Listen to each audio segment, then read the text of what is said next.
All right, guys, welcome to hour number 2 of Wide Awake News Radio. I'm Charlie McGrath, your host. It is the 28th day of November, Wednesday. Again, I want to welcome the new listeners we have since we're broadcasting live nightly on the Oracle Broadcasting Network. And I also want to give a thanks to, of course, to all the loyal Rinse Radio listeners who are listening to us every night as well. If you're listening and not in the chat and you have questions on a whole cornucopia of topics, get in there now, because we have a guy coming on here in just a minute that is certainly versed in a lot of what we talk about on this program every single night. So go to wideawakenews.com, click on the Wide Awake Radio microphone. I think we have about 50 folks in there right now, and you can post your questions in there for myself or for Bob. I probably am not going to do any callers during this hour, because it's the first time Bob's been on the program. I'm going to let him get on here and introduce himself. And just have a nice conversation with him. I'm sitting here looking at the headlines, and you see crisis on every, as I said at the beginning of the first hour, crisis on every front. The fiscal cliff. We see the threat of Egypt being turned into another Iran. More fear that we have to be worried about. This expansion of the military and security industrial complex. Well, Bob is somebody who can tell us firsthand that there is a lot more than meets the eye when it comes to what we're being reported, what's being reported to us by the mainstream media. In fact, he was called to testify back in the late 80s, early 90s. It would have been the 80s, correct, Bob, on the Iran-Contra affair? The Iran-Contra affair, right? It was 87. 87, right. That's right. As we were talking about my graduation date from high school there. So, yeah, 87 called to testify on the Iran-Contra affair. But rather than try to read his bio and read his past, I'm going to bring on Bob Fletcher right now. And we haven't listed as a private investigator, but you certainly have done a whole lot more than that with your life. But private investigator Bob Fletcher, welcome to the radio program. Thank you very much. I appreciate being on. Yes, my life has been unbelievable. Really, in the full sense of the word. It was great. It was fun, and then it became scary, and it became very serious and ominous over the last 25 years. And I am an old codger now at this point in time, but it has certainly been an extraordinary life, and most all of it by just the way the coin happened to flip, I guess. Or how the cards were done. Absolutely, and I don't mean to cut you off, but you're right. That's the first thing when I read your website, BobFletcherInvestigations.com. The first thing there is, who is Bob Fletcher, and you read just the story of the Iran-Contra hearing and some of the other things that you went through. It just seems by happenstance that a lot of this stuff. Absolutely, it literally was, and without getting into all of that, the best that someone could do if you have a curiosity is to go on my website. It's not as up to date as it should be, but we're just in the process of getting that straightened out as well. But my life has just been amazing, and what happened, and can I make this very brief? Take your time. You have an hour. Go ahead. Take well, we need about 27 hours, so I guess I'll just kind of condense it in here. Okay, make it quickly brief. The bottom line was that I was an entrepreneur, so to speak. I think that'd be I'd done an awful lot of things. I was professionally in the music business for several years, actually starting out when I was 10 in performing 2 seasons in 2 Broadway shows back in the Northeast when I was living in New Jersey, a little ways from New York, when I was a 10-year-old. And then from there, it just kept getting more and more interesting. I became involved professionally in the record music business. I ended up being a promotion director for MCA Records. I was directly involved with introducing Elton John to the United States. I was on the road with a group called The Who. I did the Jesus Christ Superstar promotions on that album, and Loretta Lynn and Conway Twitty. I did the promotions on all those performers. after that, I had my own record company. I had some success, produced a couple of top 100 recordings on my own record label.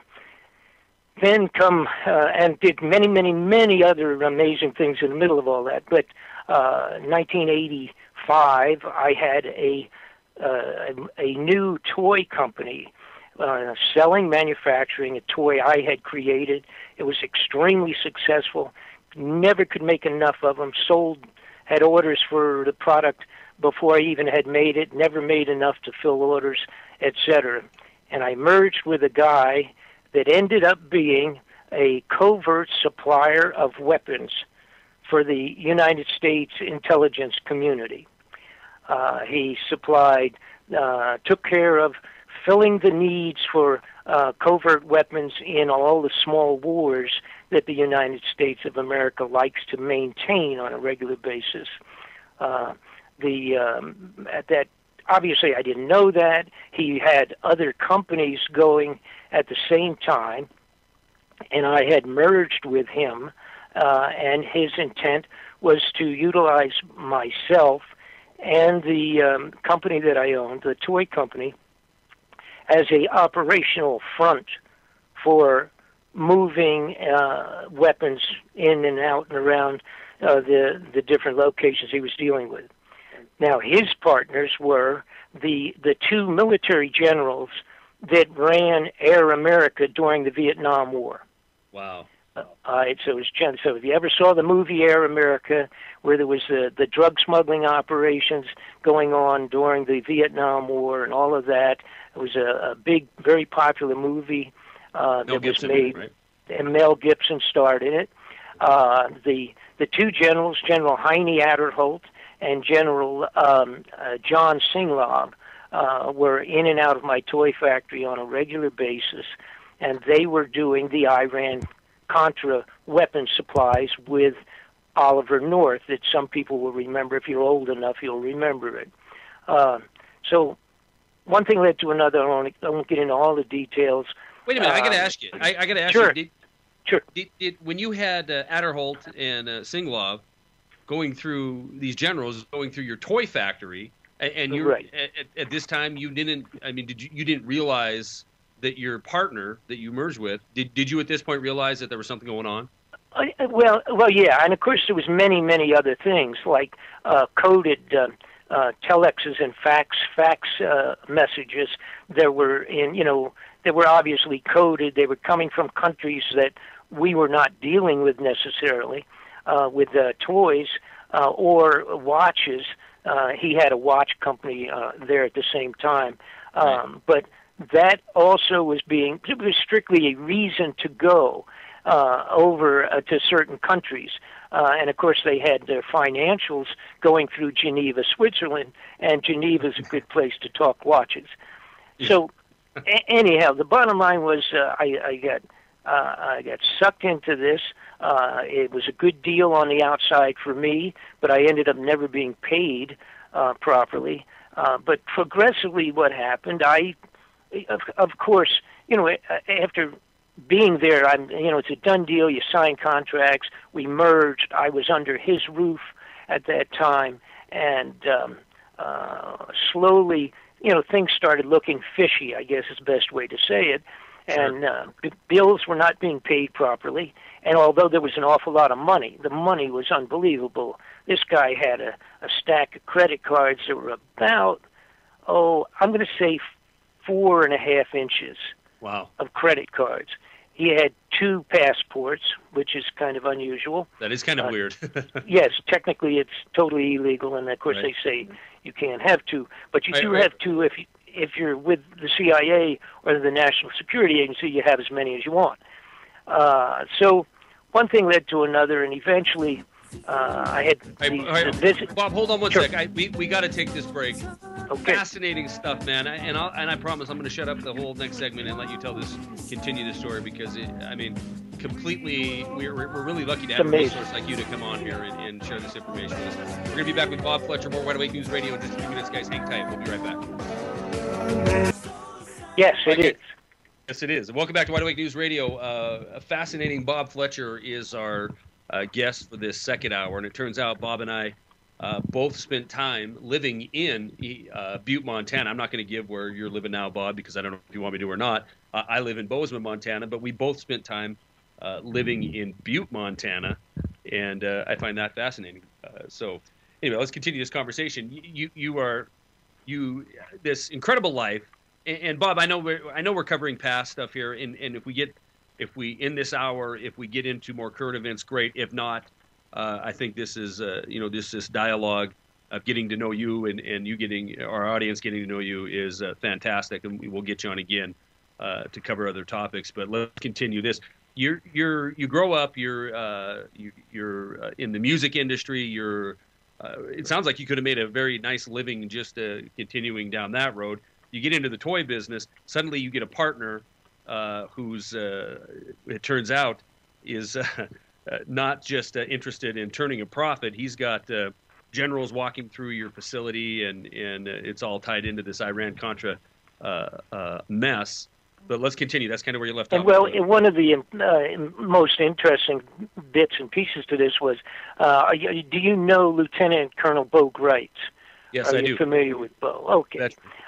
So at one point in time, before I faced off with the fellow's name was Gary Best, before I faced off with him in my toy company, he told me one afternoon, he said, hang in a little extra tonight before you go home. I got a guy that's coming in and I want you to meet him, and he's only going to be here for a few minutes. And I said, okay, fine. So I hung in there, and in comes this fella I was introduced to as Bo Greitz. He was just carrying real lightweight. I think he had 2 bags. I think he had a military duffel bag and a small handbag with him. Came in very briefly, spent a little bit of time with Gary Best, and then quickly went over, which was only about, maybe 2 miles or a mile down the street, actually next door, was the Lockheed Dobbins Air Force Base. And he scurried over there and caught an airplane and flew on out. Now, unknown to myself, I didn't know who Bo was at that time, and totally unknown to myself. But I knew, and I had been made privy to some top secret paperwork by Gary Best, sitting in his very luxurious office with a $65,000 Persian carpet on the floor and a giant. Bob, just to clarify, real quick. Sure. Gary Best was your partner. Your. He was the bad guy, right? He was the character that is a. He referred to himself as being a provider of armament. Okay. All right. So Gary introduced you to Bo. So he introduced me to Bo, but I had been introduced to Bo secondarily earlier by receiving a couple of coded faxes sent in from Bo into my office there at the toy factory. And by the way, I have to point out to everybody that doesn't realize this, during the 80s, we did not have the computer system. We didn't have World Wide Web and all of that cranked up like it is today. So the method of communication between nations at that time was, of course, by fax or telex or fax type communication. So I had gotten in a couple of coded messages from someone who I found out to be Bo later that said that they had picked up a couple of packages, 3 packages, and one was badly broken up, and the other 2 were okay. What that was a coded reference to 3 MIA, missing in action, persons that Bo Greitz had actually retrieved there in 1985 or whatever it was, 85, I guess. He was. So Gary Best was involved in coordinating some of what was referred to as the illegal insurgency actions of Lieutenant Colonel Bo Greitz, trying to track down prisoners of war that were still alive from the 1960-65 Vietnam War. And he actually had retrieved a couple, and I had personally received the message that verified it. the verification was that two of them were fine, and one of them had been shot up on their attempt to coming out of the Vietnam area. And Lieutenant Colonel Bo. Excuse me. Bo Greitz, when he got on that airplane, he went to Southwest or Southeast Asia. He was coming back. He had finished the operation, was on his way back, and swung through my offices at that time to touch base with Gary Best. Gary apparently was involved financially with assisting. Sure. Okay. Go ahead. Okay, we're going to do this break. I should have told Brett to cancel this second break, but I didn't. So we're going to take this break. We're going to be back with Bob Fletcher and continue this story about Vietnam MIAs that were alive. And he has he saw the verification of that fact. We're going to get to that and more Wide Awake News Radio in just a few minutes, guys. Hang tight. Guys, welcome back to Wide Awake News Radio. We have Bob Fletcher joining us. Only 2 segments left. And obviously, I'm going to have Bob back on the program because, again, I'm completely blown away with what this person has been in contact with in his life. I mean, these stories are absolutely amazing. You know, to hear that Bo Greitz was coming back from a POW rescue mission, and then these are completely covered up. And then to find out, Bob, find out, what was the official policy on these? We don't know how many numbers. Could be in the hundreds of POWs that were languishing in Southeast Asia. It's hard to tell how many for how long. That's true. Now, what I saw, which I was shown, I mentioned it briefly, what was previously, it was top secret, probably was, as a matter of fact, it was when I viewed it. And that was actual photographs of some of these guys, interviews of some of them, the locations of the prisoner camps where they were still being held, actual maps, and specific identifiers. In other words, questions that were asked of these guys, for example, like who their grade school teachers were and things of that sort. That way you can clarify for sure whether they're the person we're talking about or not. I saw all of that was shown to me in the offices of Gary Best. And he said, one of his quotes that I never forgot was, that we're going to get these guys out and I'm in the middle of it and blah, blah, blah, blah. So then, of course, like I said, Lieutenant Colonel Bo Greitz, for the people that don't know who Bo is the highest decorated soldier in the Vietnam War. He literally is Rambo. He was paid for stories that created the Rambo movies, paid by the motion picture producers for his assistance. He did things that are absolutely mind-boggling, and I love the guy. And later on, when he found out that he had been suckered by these people, he quit. Took his military resignation a little early, and started pursuing corrupted people in government, the same as I had once I found out what was really going on and lost my business. Originally, it was just a one-on-one anger. I wanted to be paid, or I wanted my toy company back.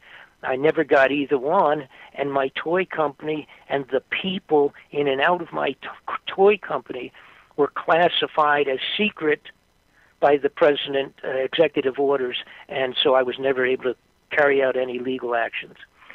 So they actually classified my toy factory, and that's about as easy a manner by which you can do illegal acts that I could imagine.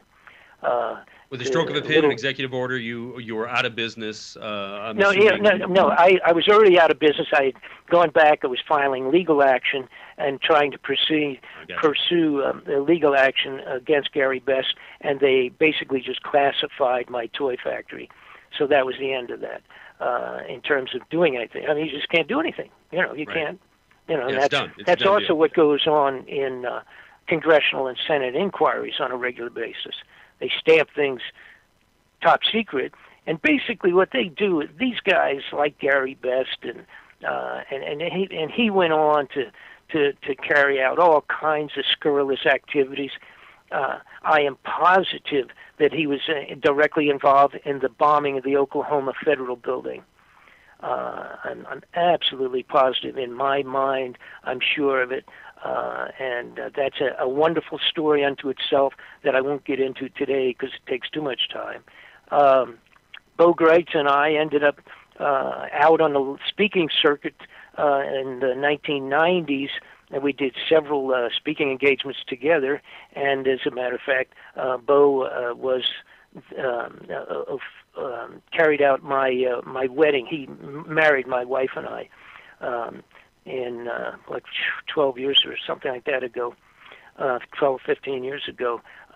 He carried out the actual ceremony in Denver, Colorado, at a large speaking convention that we both were at, and he did our wedding ceremony. He happened to be an ordained minister, so anyhow. So where were we? All right, so we're. Let's do this because we're going to rapidly run out of time here. Sure. You ended up in front of Congress on the testifying in the Iran-Contra deal, right. And maybe we all don't know the outcome of that. Go ahead. Yeah, well, no. The bottom line on my side of it, and what had happened was, in a year or 6 months, whatever it was, when the Contra thing hit the fan, which was probably around 86, 87, around in there. The hearings were actually in 87. I was watching, matter of fact, a short time after I had departed, confronted Gary Best, and I said, what are you doing here? What's going on? And he said, we sell armament. It's a very strange word, but it also means much more than six-shooters and machine guns. Things that Gary Best was involved with supplying for the intelligence agencies of the United States, national security operations, and the CIA, and a couple of other agencies. He supplied aircraft, helicopters, Hellfire missiles are $65,000 each, which, by the way, is the big weapon of choice for the last 10 years. Absolutely. In all of our right. They're a devastating missile that can be launched from the back of a Jeep, dropped from one of these unmanned aircraft drones, or it can be, and that's what they're doing with them now every day. It's a Hellfire missile. Those were being ordered up through my toy company. So the bottom line was I separated myself, obviously. He wanted me to go into Angola and to carry information, to be a information courier in and out of some of these countries. And the idea was I would go over to the country, make like I was either buying or selling or looking for toys, companies to make them and that type of thing, use that as a front, carry information over, covert information to people that were operatives in that nation, and then carry the information back. And he was going to pay me an extra $2,000 a trip to do that. And the downside was that if I spoke to the wrong person at any time, I would be dead. So I thought that was a little negative for an average toy manufacturer. Yeah. So I anyhow, the bottom line was I said, I'm out of here, pay me back, or, I'll sue you. And, of course, that fell to the wayside. And I'm sure he knew it at that time that it was just too damn bad. I wasn't going to get anything. So from there, I made myself available. I saw on television this extraordinary, it was one of the guys speaking for the State Department and the president at that time, Ronald Reagan, and he was answering questions in the news conference, and somebody said, what's going on? We're hearing rumors about prisoners of war and guys, people going over there and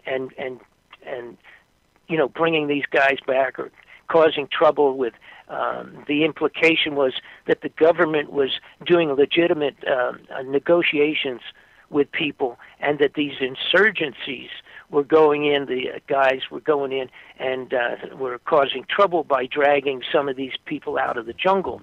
And, of course, that was direct reference to Bo and his people, his three or four guys that he took with him to do these operations. So real quickly, and we got a break we have to take here. Okay, real quickly, sure. did these POWs come back and get put back into society? I mean, are they alive today? I can't answer that. I really don't know. But you got to understand, they would be really old and really messed up by now. Oh, absolutely. They'd be 90, 80 or 90. So. Well, in decades of POW living, I'm sure. All right, we're going to be back with Bob Fletcher, more Wide Awake News Radio in just a few minutes, guys.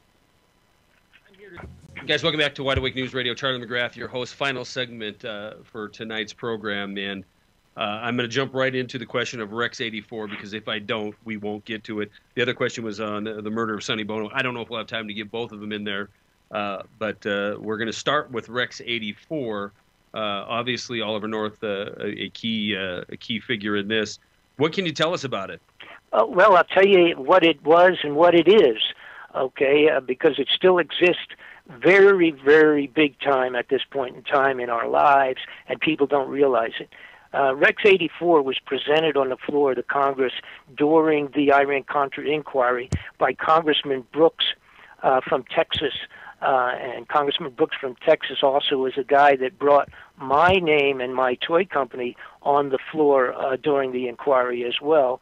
But to get back to the Rex 84, Rex 84 stood for Ready Emergency Exercise 1984. And it was the continuity of government program being tremendously expanded by Ronald Reagan and George Bush during the 1984. It is the program, which is above top secret, that protects to maintain the most important of the elite New World Order controlling group in Washington. They call it government, legitimate government.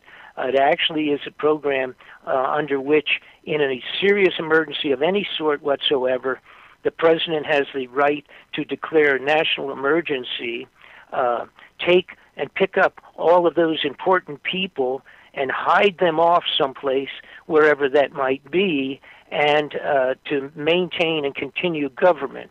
And they simultaneously, of course, this was the part that Congressman Brooks of Texas was worried about. It included the suspension of the Constitution of the United States and the appropriate appointing of the leaders of the United States during this time of emergency by the seated president at the time of the emergency. Now, what is happening today with that, as a matter of fact, is they've tremendously expanded it. They have stolen trillions of dollars out of a multitude of budgets, all kinds of different places and directions, covertly transferring funds, and they have been building underground facilities for the elite in giant numbers. We have about 100 of them in the United States alone. We also have been cooperatively assisting and aiding in the financing of Russia for their underground facilities, and also even probably China. I know there's a cooperation going on between all three of the major powers. And what's going on is the people that are in charge at the highest level of our government and the other governments are aware of something catastrophic to take place within, let's say, the next year or so, and probably an extraterrestrial type of a problem, like an incoming missile, or an incoming, meteor, or something of that sort, that potentially would put the entire world into an emergency situation. And they have been stealing billions of dollars, actually probably more than that, I know it's more than that, billions of dollars, and putting it into these underground facilities. They're putting it into the expansion and readiness of their contracted military personnel, who will be doing the riot control on the face of the earth where necessary. They are spending millions of dollars on weapons, protective weapons and bullets being purchased by the IRS, Social Security Administration, and every other bureaucracy in the United States, covertly as a means to have plenty of weapons available when the poop hits the fan. And that's where Rex 84 has ended up. And it's continuity of the government and the maintenance, survival of the wealthiest, powerful people in the United States. Let me ask you this. When they initiated Rex 84, or the continuity of government, now since then we've seen the expansion of the security and military industrial complex, but namely the security industrial complex since 9/11. In 1984, did they understand then that there was an event that it was going to occur on this planet that they better get prepared for? And this would have given them, Yes. 15? This would have given them almost 30 years to accomplish this. Yes. Yes, they actually got a good handle on it sometime, believe it or not, way back in the 60s, but it became really verified, I think, and solidified as a scientific reality, let's say 20 years ago, 25 years ago, which that puts it right at about the time we're talking about, for the Rex 84. And they were using, you got to remember, at that time, everybody was doing like we're protect ourselves from the Russians and this thing and that thing. What people don't know about, for example, is that Kennedy, when we first got into the space programs, one of the very first things he did, actually within about 30 days of putting the first astronaut up in a low orbit the first time, I forget his Carpenter, I think is who it was. I don't remember for sure. But within 30 days of that, he had a couple of think tanks analyze the good and the bad about the new direction we were going with space and how much we should or should not tell the American public if they found out things out there that maybe were, serious. And the answer came back in a top secret report to Kennedy, and he said basically that, for example, if we found out that there was, in fact, extraterrestrials that actually lived out here someplace and or anything else that fell into that category, that we should never tell the American public about it because they couldn't handle it, and that it should be classified. So at that time, Kennedy decided that he would classify anything that fell into that category and would not tell the American people. Right. Secondarily, this is important because this may even have been an extra little thing that got Kennedy killed. At that time, he signed on with the Russians to cooperate with scientifically for everything we did in space, even though they were making like, to the public, they were making like it was a space race between the two of us. Everything was being cooperatively shared financially, and the information was being shared financially between us and Russia. And there's actually an executive order that covered that, which I've discovered. And so here you had, and a lot of guys on the extreme right, at that point in time said, what's he doing? We're going to share everything that we learn doing the space thing with the Russians, while he's a communist red guy, So it may actually have been an extra little thing that caused them to blow him away, which was in your happened. best estimation, because I'm reading the chat right now. The guest thing, a new Ruber or alien threat or other extraterrestrial event is the coming disaster. Now, and you had mentioned like something like a meteor or an asteroid. Do your best understanding through your investigation, what are we looking at? And you mentioned within the next year or so. Oh, absolutely, and they believe it. See, and here's a big point. As a matter of fact, I'm trying to complete a video and get a DVD out on this whole thing, putting all of it together, because I finally put all the dots, connected all the dots recently, but you have all of these predictions and prophecies. Well, that doesn't mean a whole heck of a lot. It's kind of weird.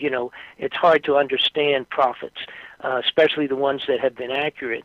But secondarily, the scientific community, this 10th planet, this Nibiru, has been seen. It absolutely is verified.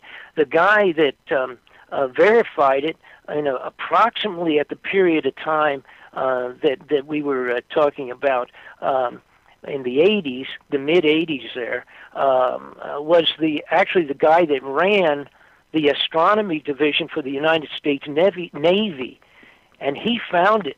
And they tracked it for several years, and he finally located it. When he announced that he had located it, he was dead a short time later. Wow! From the same cancer, the same instant cancer that killed Ruby, the guy that bumped off Oswald. The exact same cancer. With only about a minute left, you mentioned a year's time period. Are you thinking we're going to see a disaster within the next 12 months that's going to... Well, you do realize the prophet thing is on the basis of next month. Right, I do. December 21st. All right. I think the problems will be increasing, and there's two or three different things that can happen, but two or three different things it'll either, everything might hit the fan right around the first month of January, or sometime during the next 6 months, and there's a whole handful of things that take place scientifically. One is solar flares will be at the highest they've ever been. The second one is that 27,000 years since we were aligned with the center of the Milky Way, and now they verified there's a huge black hole right there at the Milky Way. Scientifically, that may be a problem.